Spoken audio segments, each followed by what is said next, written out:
अस्सलाम वालेकुम। साजिद अहमद, चेयरपर्सन इस्तेहकाम पाकिस्तान इत्तेहाद। मेरे अजीज हमवतनों और दुनिया में मौजूद मेरे अमन पसंद बहनों और भाइयों, मैं उम्मीद करती हूँ कि आप बाफजले खुदावंद आलम खैरियत से होंगे। हमारे अपने गुनाहों में भी आर्मी कसूरवार क्यों?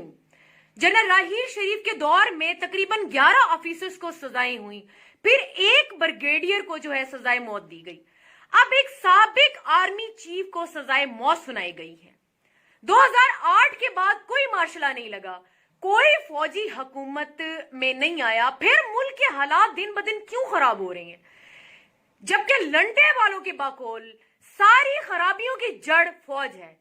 फौजियों को तो जो है सजाएं मिलती, फिर सियासतदान, जज, ब्यूरोक्रेट इतनी मुकद्दस गाय क्यों बने हुए हैं?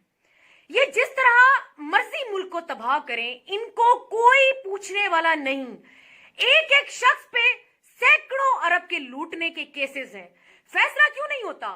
वुकला की गुंडागर्दी पर कानून क्यों हरकत में नहीं आता? डॉक्टरों की बदमाशी कौन रोकेगा?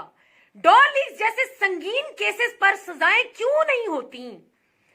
संगीन जो है गद्दारी इमरजेंसी लगाना, क्या ये जुर्म नहीं?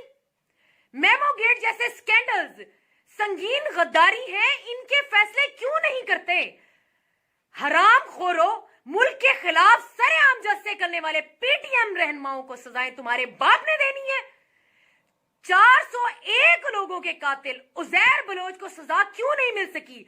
संगीन मुजरिमों को फकत खराबी सेहत के बहाने पर आजाद करके जो है कर दिया जाता है। फौज मुजरिम पकड़कर जो है अदालत में पेश करती है तो छोड़ देते हो, अगर अदालत में पेश ना करे तो मिसिंग पर्संस का जो है रोना रोते हो। पार्लियामेंट मजे लूटने के लिए बनती है, पब्लिक इंटरेस्ट में आज तक कानून साजियां क्यों नहीं की गई? जब फौज सैलाबों में आकर मदद करती है तो इन्हें क्यों नहीं रोका जाता कि तुम बॉर्डर पर जाओ? जब जो है फौज बच्चों को कतरे पिलाने आती है तो क्यों नहीं कहते कि ये तुम्हारा काम नहीं है, आप अपना काम से काम रखो भाई साहब? जब छोटू जैसे मामूली गैंग मुजरिम को पकड़ने के लिए फौज आती है तो मना क्यों नहीं किया जाता? जब फौज अपना इजाफी टैक्स वापस करती है तो शर्म से मर क्यों नहीं जाते हो? जब तुमको तुम्हारी ही हिफाजत के लिए कोई सिक्योरिटी वाला चेक करे तो तुम बेशर्म बन के कहते हो कि जी हम क्या टैक्स नहीं देते? और बेशर्मो, टैक्स तो दहशतगर्द भी देते हैं।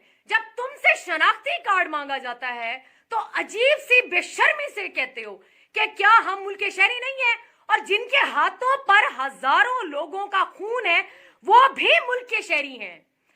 तुम्हारा दर्द मैं बताती हूं, तुम्हें बड़ी अच्छी तरह से समझ आएगी। तुम्हें फौज से तकलीफ क्यों है मैं बताती हूं, क्योंकि फौज इन गुंडागर्दियों के आगे तुम्हारे लिए रुकावट है जो तुम मुल्क में फैलाना चाहते हो। फौज इन गुंडों को आंखें दिखाती है जिनके डॉलरों पे जो है तुम लोग पलते हो। फौज ने दुश्मन की सारी इन्वेस्टमेंट पर अपना बूट फेर दिया हुआ है। दलालों की राह में सबसे बड़ी रुकावट यही वजह है कि 2 नंबर मुल्ला, लुटेरे, सियासतदान, अदालतों में बैठी तवाइफें और सेकुलर लिबरल्स दिन रात फौज पर भौंकते हैं। फौज बैक पर चली गई है। मुल्क ठीक करो, हालात बदल के दिखाओ, वरना अपनी बक बक जो है बंद करो। ये जो गुंडागर्दी है इसके आगे सीना ताने वर्दी है। अल्लाह ताला आप सबके हामी नासिर हो। पाकिस्तान जिंदाबाद, पाक फौज पाइंदाबाद।